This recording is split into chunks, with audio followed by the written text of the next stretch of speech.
What's up, MMA fans on YouTube? I'm gonna do a little recap here of UFC 86 all the way to 88, just this past Saturday, that we got to see. Another tumultuous weekend in the sport and in the UFC. Well, I'm sure you guys know what I'm talking about, but let's get to it. I'm gonna do just a quick recap of 86, 87, 88 things that I thought noteworthy from those cards. 86, other than the main event, really wasn't a noteworthy card at all. There wasn't really much going on, though.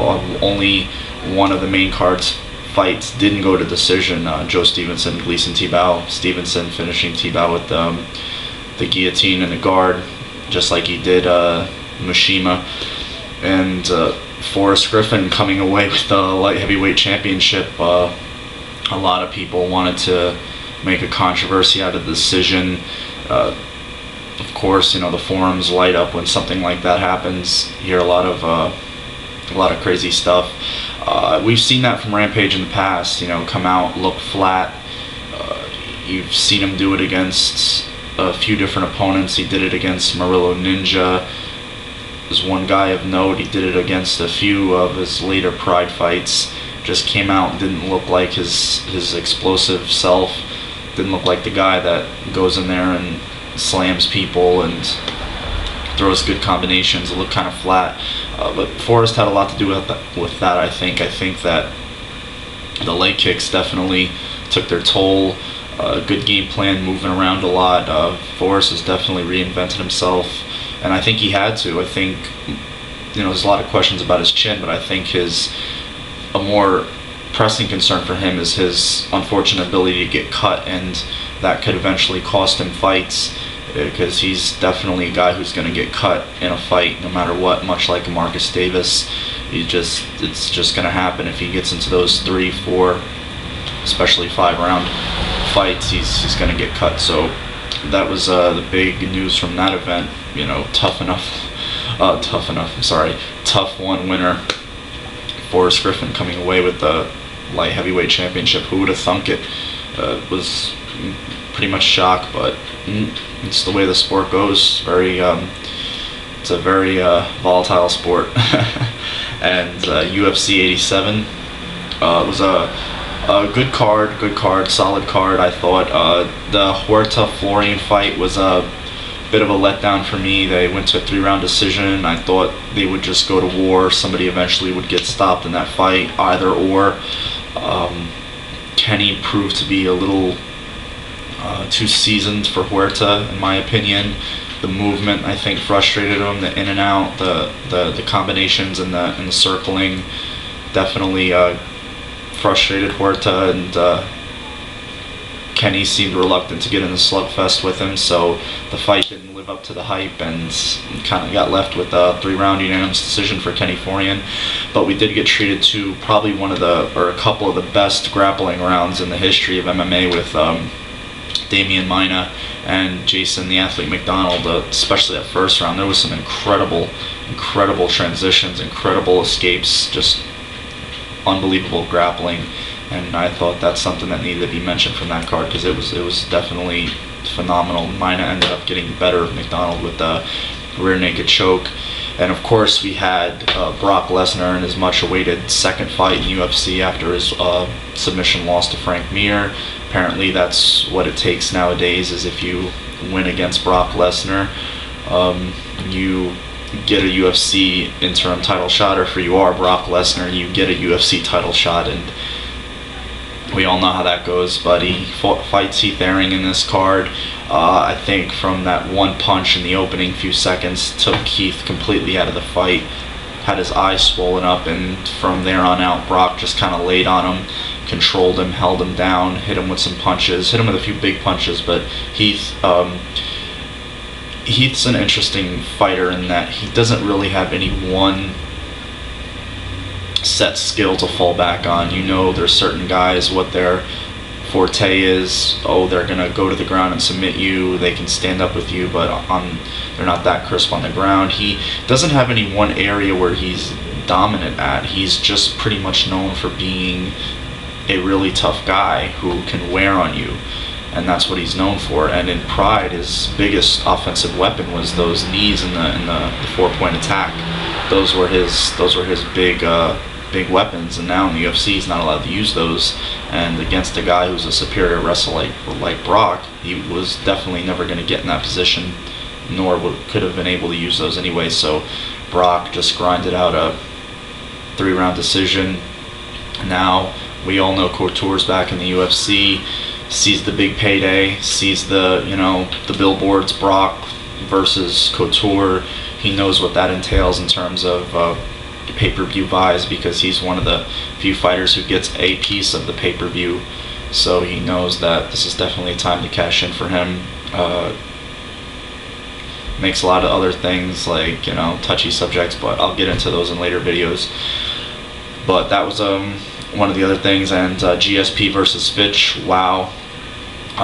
Never would have saw it going down quite like that. GSP just dominating Fitch for 5 rounds. That was one of the worst beatings that I've seen somebody sustain over a 5-round period and be able to make it out of the fight and go to a decision. Fitch is a tough SOB boy. Wow, he is. I give him a lot of credit, because GSP hit him with punches, knees, kicks, elbows. It was just a clinic, and there wasn't any one point in that fight where you felt like Fitch had an advantage or anything. Just GSP just hit him with every shot in the book and had him rocked several times, and he was able to weather the storm.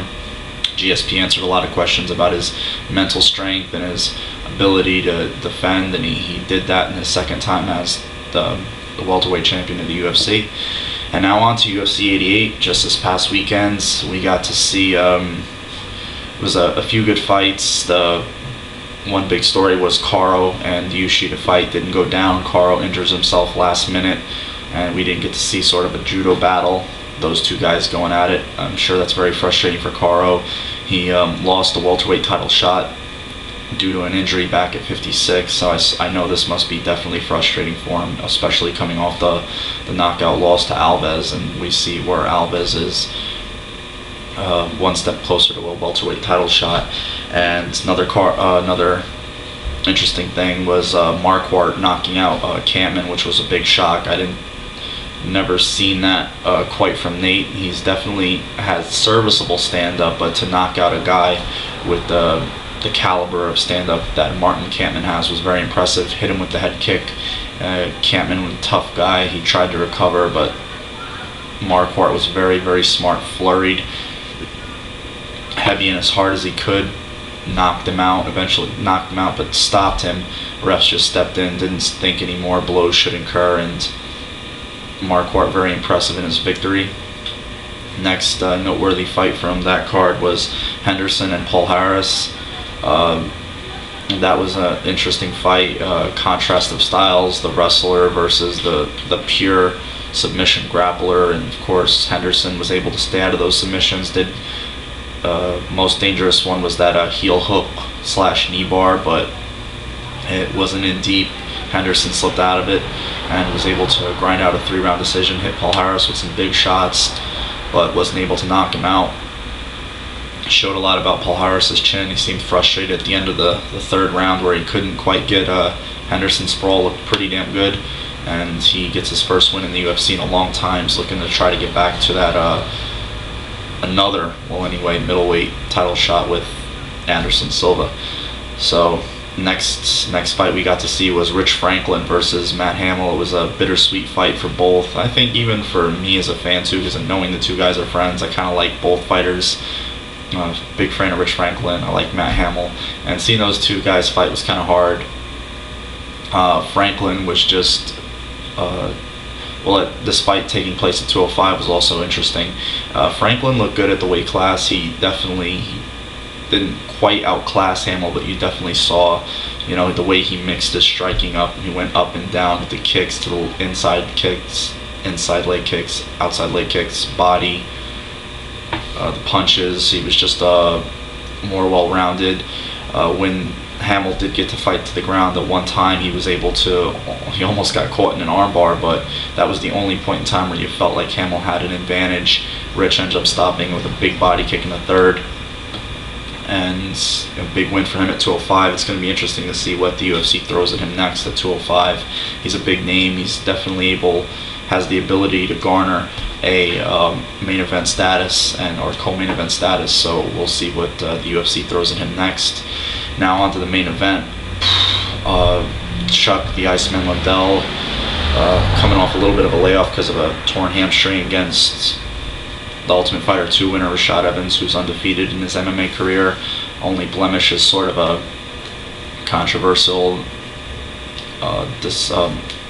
draw against Tito Ortiz. His last fight was probably considered one of the weakest main events in UFC history, if not the weakest, against Michael Bisping here in New Jersey. It was a 3-round decision for Rashad Evans, and now he's here fighting the face of the UFC, the former light heavyweight champion. And it was a first round where it was a very much a feeling out process. Rashad did a lot of moving, a lot of feinting, a little bit of showboating here and there. He was getting under Chuck's skin, which I think obviously played into Rashad's game plan and into the second rounds. He started to open up a little bit more, caught Chuck a few times. They started to open up a little bit, and during the course of an exchange, just that 1/10 of a second faster, Rashad feints a few straight lefts, then just comes right over the top, which wasn't really an overhand or a hook. It was just kind of in between. But when it landed, boy, it left no doubt. It was a complete shock. We have never seen, I mean, we've seen Chuck get stopped before with an accumulation of punches and ground and pounds. That's how we've seen Chuck be stopped in the past. But this was one of the things that was always never questioned about Chuck, was his chin. But that punch pretty much would have knocked anybody out if it would have landed on them. I don't care how good their chin is. That punch would have definitely put a lot of people down, and it put Chuck out, completely out, left no doubt. It was eerily similar to the Gonzaga Crow Cop KO, where it was just complete shock. A lot of people gave Rashad little to no chance in this fight, especially fighting such a seasoned veteran, a guy who's been on the big stage before, like Chuck. And we've never really seen that from Rashad before. We've seen some good hands from him, but we've seen a little bit of too much movement, not enough engaging, and when he connected with that punch, it just sent shockwaves.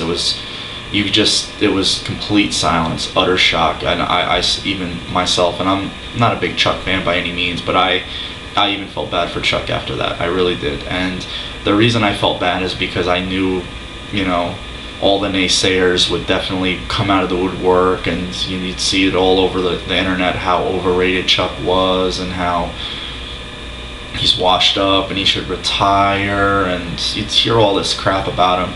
And it's for a guy who like a year and a half ago was on top of the MMA world, was the face of the UFC, and for him to get knocked out like that was a big blow. And it definitely was a big blow to the UFC's pockets, because they were definitely looking forward to a Liddell Forrest matchup for the light heavyweight title. It was definitely going to be a big pay-per-view for them, big payday, and it wasn't able to be to come to fruition. So there you have it. Hope you guys enjoyed the review. Definitely a unbelievable KO by Rashad. Definitely be talking to you guys again soon. Probably going to do a little bit of a Couture Lesnar preview. Of course, Fedor is going to be thrown in there. Now that fight doesn't look like it's ever going to happen, and I don't think it was ever meant to happen. So we'll definitely see what happens. Until then, you guys have a good one. Have a good rest of the week, and take care.